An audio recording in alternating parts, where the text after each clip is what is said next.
Okay, so now I'm going to open up and answer some of the questions. And obviously, as I mentioned before, our administrative team is on the call, and I will point to any of them for any questions that we need some clarification on. So, first question, can you introduce a short break between the first two periods for high school? We're going to take a look at that. As I said in the presentation, right now, that's a framework of a schedule. We're going to look at those virtual time slots and see if we can't make some adjustments to be able to include potentially an additional period somewheres in that process. Um, a question about what time would like high school students driving to the building? I would say arrive 5 to 10 minutes in advance. Students will not be able to congregate in the lobbies, any of those areas that they've been able to congregate in the past. They will not be able to do that. So just a few minutes before that allow themselves enough time to be able to get to class. We'd be providing a list of symptoms that children will be sent home for. Yes, we will. So we'll be getting that information from the Tioga County Health Department. I believe they posted that on their website. I do know that they're waiting for some potential updates coming from the New York State Department of Health. So some of the symptoms could change throughout this process. So we will certainly share those when we get all of the specifics and all that is updated. That would be coming shortly. Why are kids in the high school not going to school on 2 consecutive days? Seems like it would be beneficial for learning to keep them the same for germs, or 2 days, the more cleaning, Wednesday and Thursday, Friday, bring them in the next group. As I had discussed in the presentation, we looked at that model as well and felt that one of our primary goals was to keep kids connected and engaged and be able to build relationships with their teachers. And by having back-to-back days of in-person instruction, there's the potential that you wouldn't get live interaction essentially from an in-person perspective for upwards of 6 days. And we just felt that was too long. We feel confident in our process of how we're going to attack cleaning on a day-to-day basis that we can be more than prepared for students to be coming every other day. Will 6th graders be switching classes? If so, will they be staying with the same cohort for each class? Also, will there be some type of virtual orientation for incoming 6th graders? At the moment, 6th graders will not be switching classes. We certainly will evaluate that after we get started. We want to get them in a routine and get them comfortable, but there could be potential down the road that we look at making some switches in classrooms, maybe of just the teachers, and then the students stay in their own specific cohort. In terms of a virtual orientation, yes, we are looking to implement a virtual orientation for 6th grade and for 9th grade. How will students' online learning work on the virtual days? Are students joining their class with the same teacher for in-person or virtual?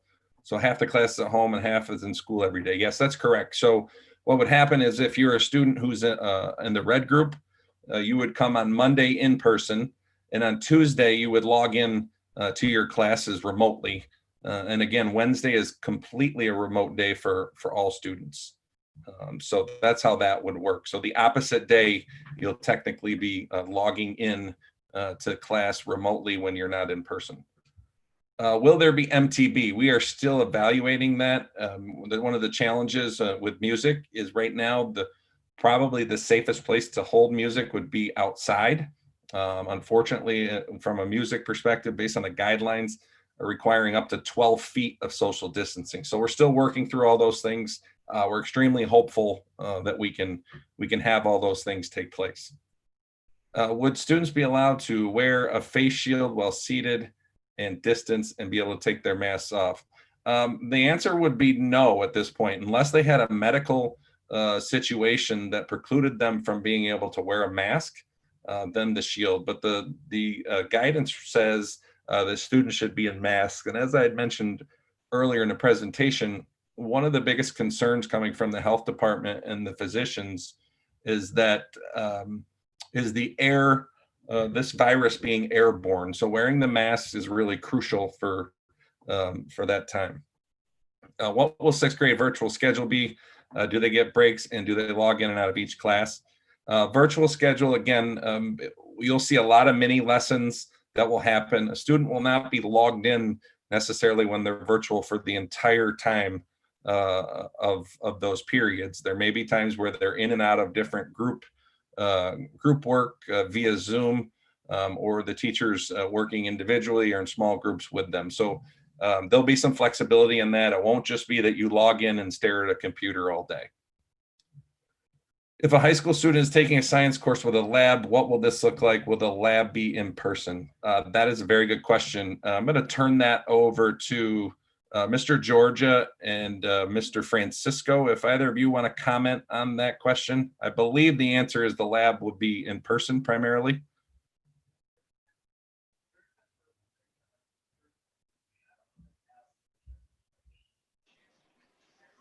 Yeah, we're going to try to do, this is Mr. Francisco. We're going to try to do the labs in person during the periods. And then any additional like work that the kids will have to do will be done, outside of the classroom, maybe in the evening.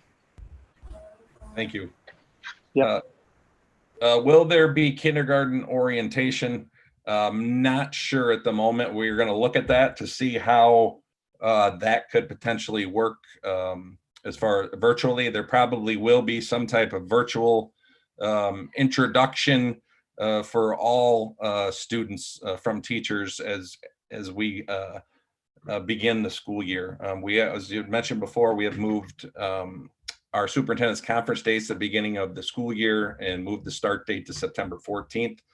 So we do have a lot of training that will take place on those days, but we're also looking at opportunities of where we can engage with parents and students as well.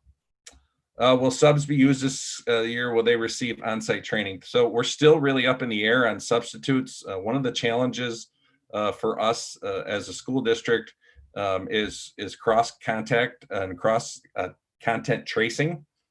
And we have to be careful about the number of people that we're bringing into the building. So one of the concerns, and we've had this conversation regionally, is how does that work with substitutes when they substitute in multiple school buildings throughout the different regions? So we're still having those conversations, trying to figure out what that might look like. Certainly there would eventually be some type of training that would be needed. Will virtual students be able to participate in band and chorus? I would say yes. We're still working on what that's going to look like, but yes. Will elementary students use lockers or hallway cubbies? Yes, we believe that because the elementary students typically put their things in there in the morning and then don't take those items until the end of the day. So it'll allow, when we're trying to social distance in the classroom, it will allow us to free up some of that space in the room. If a student staff become ill with the virus, will the school notify other students and parents? So there would be a communication if we did have a positive test.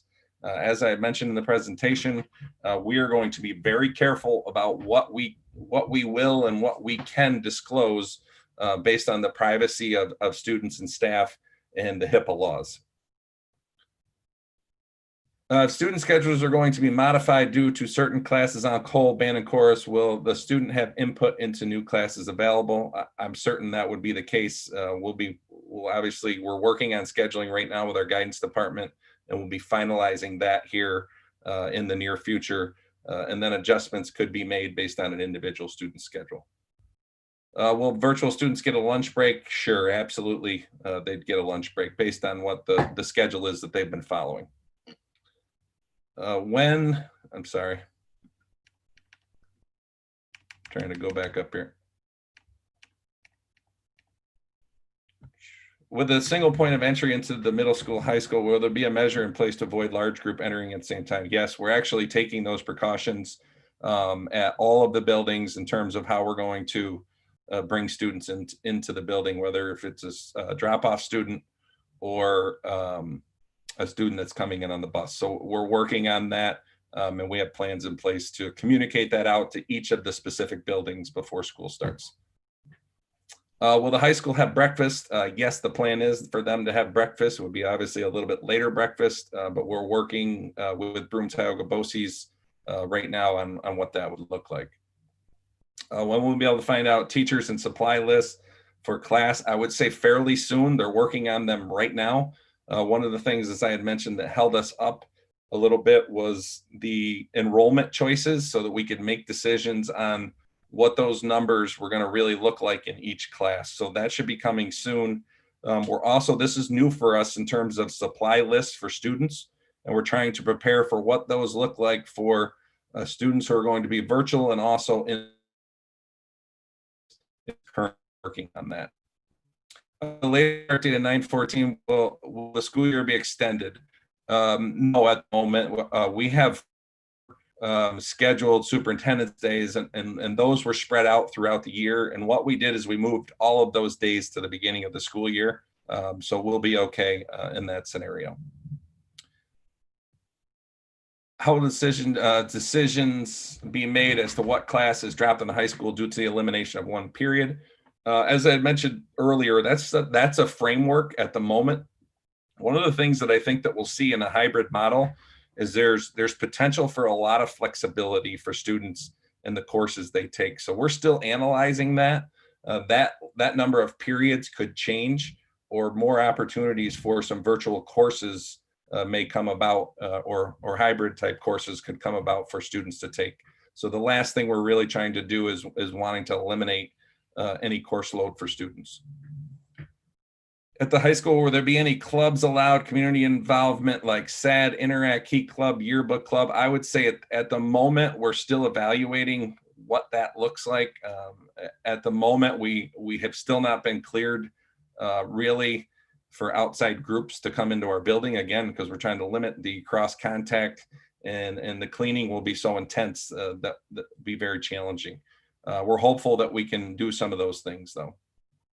Can elementary siblings who are being provided transportation by parents be able to utilize supervised room as well if on alternate schedules? Yes, and that's why we put that in place, because we recognized that the way we staggered the grade levels, that some parents may have a child who starts at 7:30 and one who starts at 8:30. So we will provide supervision for them during that gap on both ends of the school day.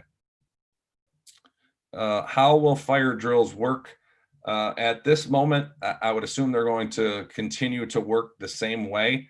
We'll just have to do them and be really focused on doing them in a socially distant manner. With virtual learning, does it mean we can avoid snow days and potentially be able to finish the year earlier than in a normal year? That's a good question. I've had that question already. That's something that we certainly can take a look at. I think in the model of where we're currently at, that's something that we could probably take advantage of. Yes, we'll have to look further into it. Will the school's Wi-Fi support the large amount of live streaming that will be taking place simultaneously? The answer right now is yes. We've advanced our Wi-Fi capability not only in the buildings, but also outside and surrounding the buildings for outdoor instruction. So we're pretty confident that we can handle that load.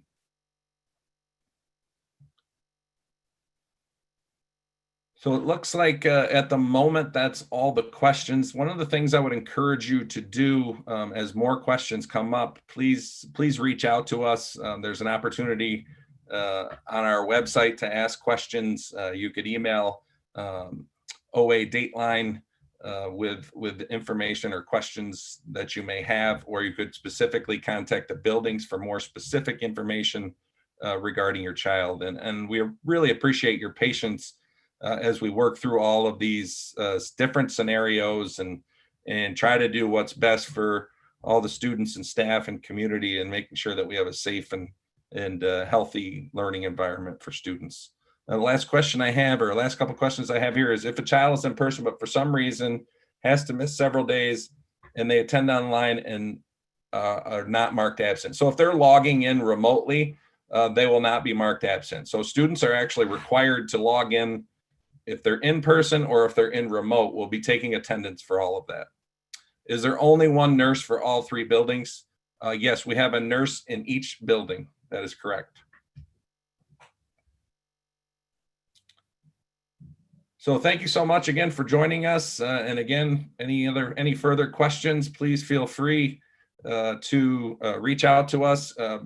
Please go to our website at the reopening page, and you will find all sorts of information. Our detailed plans are there, and we'll continue to update those as we go. Obviously, there'll be more communications coming from the building principals and our teachers as we get closer to reopening, and we'll have more and more answers of questions